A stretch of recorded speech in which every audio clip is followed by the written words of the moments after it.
For the Love of Food is the 8th contest of Better Photography Weekly Challenge. Winners stand to receive exciting prizes on behalf of our gifting partner Digitek. The smartphone category winner will receive a Digitek Gimbal 005 worth 10,995 rupees. It is a sturdy 3-axis handheld gimbal that comes with app-based features and numerous functions that can enhance the quality of your videos. The DSLR category winner will receive a Digitek tripod TTR 500BH worth 4,995 rupees. It is a lightweight tripod meant for professionals and is suitable to use with DSLRs and small cameras. The most exciting bit in this for me is storytelling. I think food is great when you want to photograph it. It looks very beautiful if you've thought about presentation or how you want to work with it. Uh, but for me, when photographs of food become interesting are when they have something to talk about, when they have a story behind them, a little tale behind them. And I think in this, people usually get very confused about how to bring in a story within food. But I think it's something that is an immediate connection to your own self and how you look at food. So it's probably the one space where you will be able to find lots of connections with what's in front of you and yourself.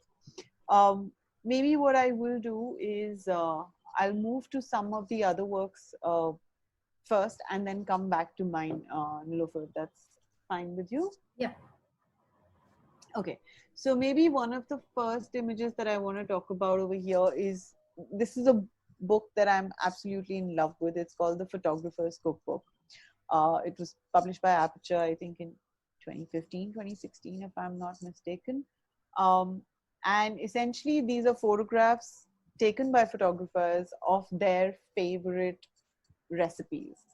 And I think what's interesting with this is that, again, when you look at the photographs, in some ways you understand little bits about the photographer as well. You begin to understand how they approach photography, of course, but also how they look at things around them.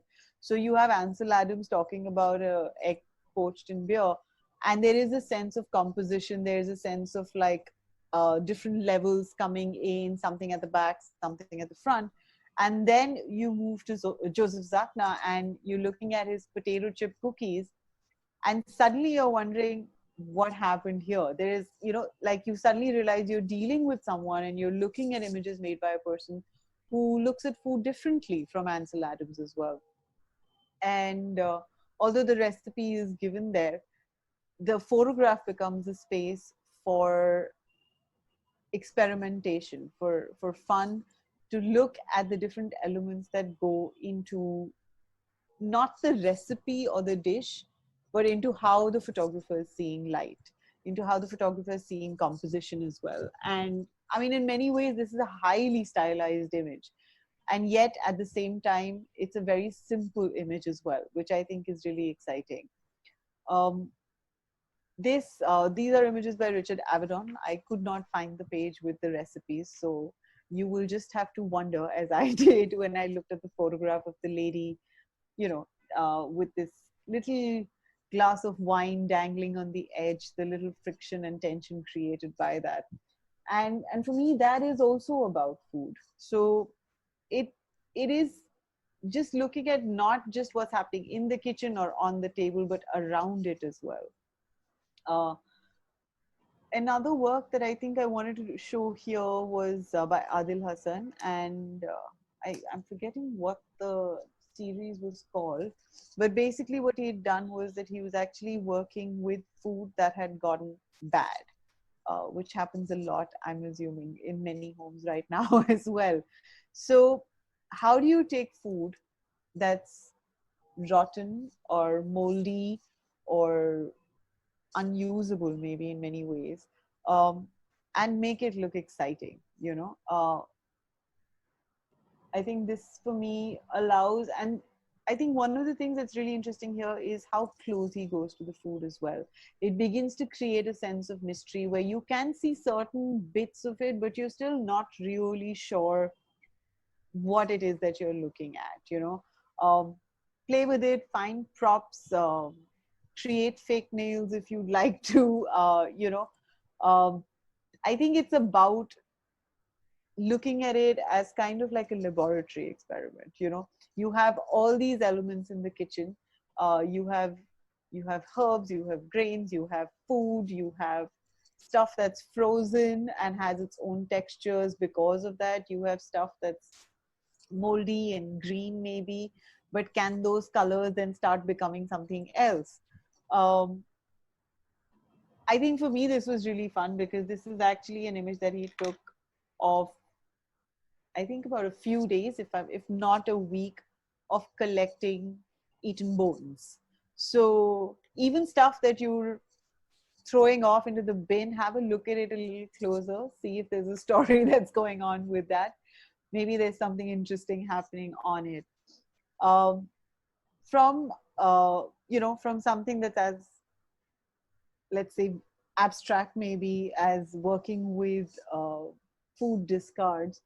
Also just look around you, look around the house, see where light's kind of coming in from, what kind of textures it creates of everyday objects in your house as well, you know.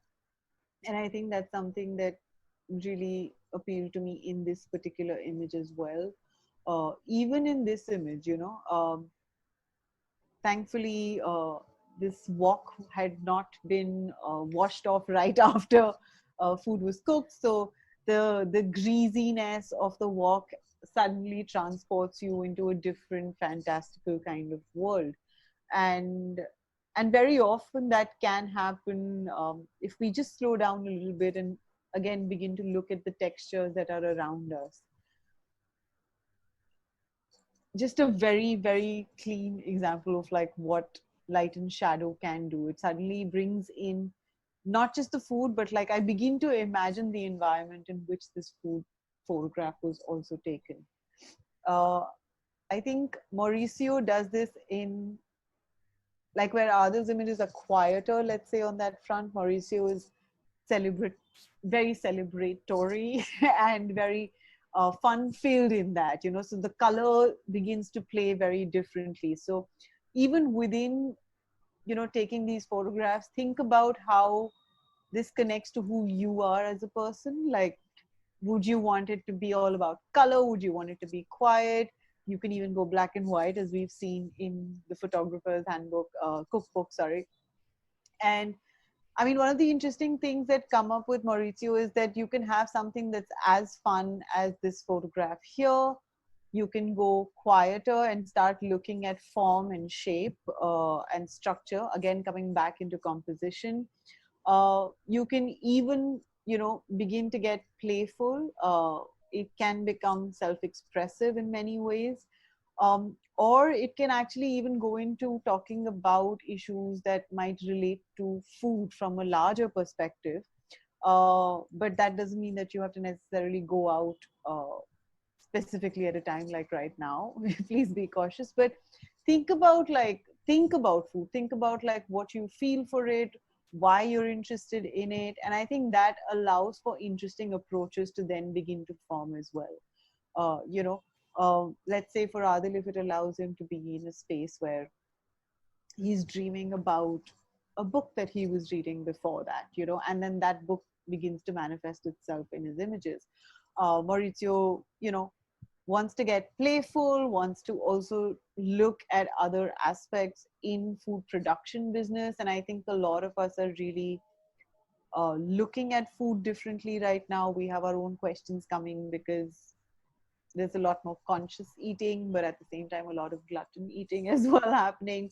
So really kind of think about what is it that you connect with in food, and it doesn't always have to be something that's outside of you. It can be something that comes from your own histories. I mean, one of the artists I think that I really wanted to share over here, whose work is really important, is Rajashri Goody, who's actually been working with her family archives, but she went through her family archives and she's picked up on moments from that archive that look at a cultural food history as well, like a culinary history, but within her community, which is the Dalit community. And so the politics of how food becomes a big factor in the Dalit identity suddenly is conveyed to me through a very intimate space, through something like um, family albums. And I mean, all of us have many family albums around us. It could even be photographing family objects, like heirloom crockeries. It could be looking at, maybe food that your grandparents remember while they were in a different India, and geographically, maybe that's not part of India anymore. It could be uh, pots and bowls and pans that they, carried with them when they were crossing over from Pakistan or from, a different land when they came here. It could be even from state to state, and all of these become kind of our histories that are embedded within our bodies. And I think to use that as a way of kind of looking at who we are, uh, you know, we have the idea of looking at light and shadows. We know about composition. We know about styling around it, and I think then we want to get into what is it that you want to share. Is it a memory from your childhood even, you know um, and I think that's something that happens, that's something that actually creates the work as your own work, you know um, another photographer whose work I wanted to kind of share is Tejal. And uh, unfortunately she doesn't have any of this on her website, so I'm showing you the Instagram screenshots. um, but these are also like how we're confronting food every day, right? Like how we're looking at sanitization, how we're looking at cleaning, how the idea of the house, chores has become completely different in many ways for all of us. And I thought it was really beautiful because actually the only thing that's common in this moment is the idea of waiting, whether it's for the food, whether it's for the photographer, whether it's for the time that we're talking in. They all kind of come together in this very kind of quiet moment of just waiting. And you get that sense when you're looking at this image itself. You even feel like that maybe something like this. These are new ideas of kind of looking at how we clean our food, how we are consuming what we do. But it has great resonance with almost like a pace that we are also following in life right now. And so I really wanted to share this work because of that. um, so I mean, as you can probably read the caption as well over here. And I think what I liked about it was that there's very simply created images, but there's a lot of thought that's gone into how it's been put together.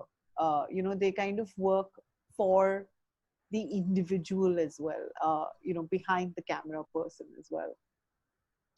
And I think the last person whose work I wanted to share was Benito Martin, uh, where we also begin to look at form and shape and structure that begins to come in uh, with with how we're shooting food.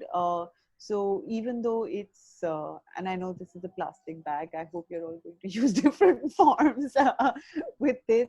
But the same plastic bag can very often give us so many structures to play with.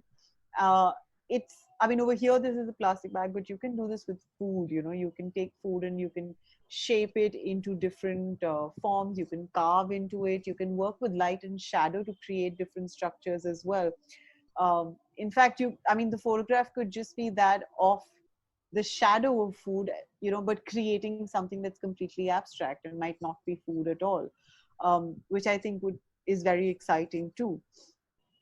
In the same way, these are kind of moments that have been taken in the midst of two other moments in that sense. So it creates a little bit of a tension, it creates a little bit of this anxiety about what is happening right now. I mean, I just to kind of break it down a little bit, I would have imagined for this knife to be resting on the table, right?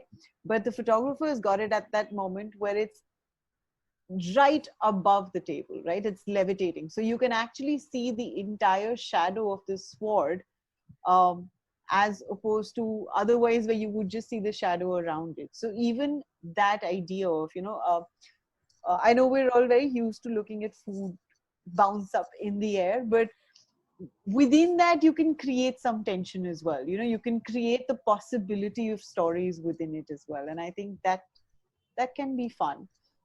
It could be something that again is very focused on color, on the idea of togetherness. um, Sorry, I think, yeah.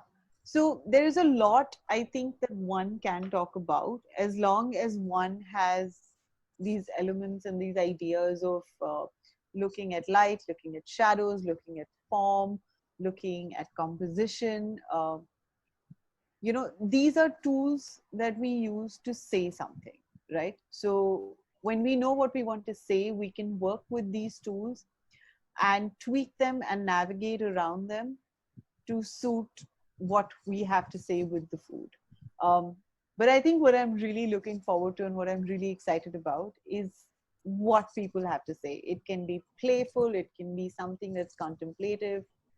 It can be about memory, it can be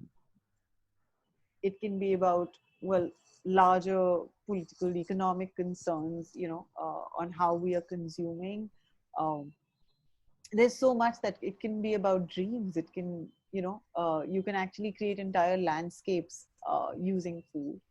So I think it would be really nice to have fun with it, to fall in love with food completely, not just when you're making the dish, but maybe, even if you're not the one who's cooking, maybe it's about observing your mother or your father or your partner or your husband when they are cooking, and enjoying that relationship that that your partner has, or someone else in your family or your friend has, with food, and you can express that too. You can be a part of that dynamic too. And I think that's really what I want to talk about, is that as much as this image is about the food, it's also about everything else around it. And I hope that you all have fun and experiment with this. You were supposed to share stories. Oh yes, okay, I'll show you one more story. One So what I'm going to actually show you is something that I'm working on right now. It's called Sacred Whispers. And can you see the screen Yeah, properly? yeah, Yeah, I just realized I'd not done a slideshow version, but I hope that you could see the images big enough yeah, on yeah, the yeah. screen. Okay, okay, good. So, I mean, again, with Sacred Whispers, the idea was to kind of look at how we have our food histories create who we are in many ways and what we think of. And so what I was doing in this, and what I mean, the work is still under progress, but I think it might be fun to share it with people because they might have their own histories with their own food, is to see how ideas of food begin to, kind of play with us. Maybe it's a story that we heard when we were really young. uh, so this is actually something that I was talking to an aunt in the neighborhood, about Satan actually, and she was really convinced, and for fair enough reasons of her own, that no evil shall come to her because she goes to church every Sunday. And so she described the story to me, which I don't know if you guys can read. Do you need me to read that out, or you could read that? No. Yeah, I can. Okay, cool. Maybe I mean, just in a concise way to, let's say, put it, we were talking about Satan, and she kind of remembered this one time when a neighbor of hers, who was this young boy, was deeply fascinated by a red lotus uh, in the village pond. and and she was convinced that because the lotus was red in color, that it was a demonic power that was calling out to him, and everyone would tell him to uh, not go close to the lotus pond until he gave into temptation, and he drowned while trying to pluck this lotus, you know. And what was interesting was, because every time that I think of lotus stems, actually, I think of these fried lotus stems that we begin, that we eat at home. And so, in so many ways, like in me consuming that lotus stem and in her sharing that story with me, our stories kind of became connected, through food. And I could share like a story about, you know, sharing a moment with my childhood memories on how lotus stems were prepared, how this guy came to sell them, and someone was chopping them, and that whole process, and the kind of intimacy it brings within like a grandmother and a granddaughter. And her childhood memory of it was completely different. So we're still talking about the same element, but it begins to change. Even when we're talking about, let's say, fish bones. There's a lot of texture within that to play with. And I think maybe one thing that I can share with you is these images of cooking. That process of making a paste, like, which I think there is someone in every household who's making a base paste that can be constantly used. Whoever that person is. And just even within that, I think you can begin to look at objects differently. You can begin to look at the act of creating that paste very differently. uh, for me, this was shot during the monsoons, very close to right now, so the light was very important, like for me, because it was just misty and hazy in Goa, on the day that I was shooting this. It almost made me feel like I was being transported into a world of nostalgia. And so, it could just be something as simple as that. But I think that becomes really part of how we look at food and how we understand food and how we consume food, even for that matter. Stuff that's being prepared and, being kept on the side, stuff, food that's waiting, and the idea of waiting with, well, this cat who is very patiently sitting for the fish to be prepared. So these are all things I think that can come into play when we talk about food and food stories. And I mean, the idea, like you said, it's for the love of food. It's not just food, it's for the love of it. And so whatever comes to mind, whatever you want to play with, I think all becomes an experiment. All right. Thank you so much. Thank you.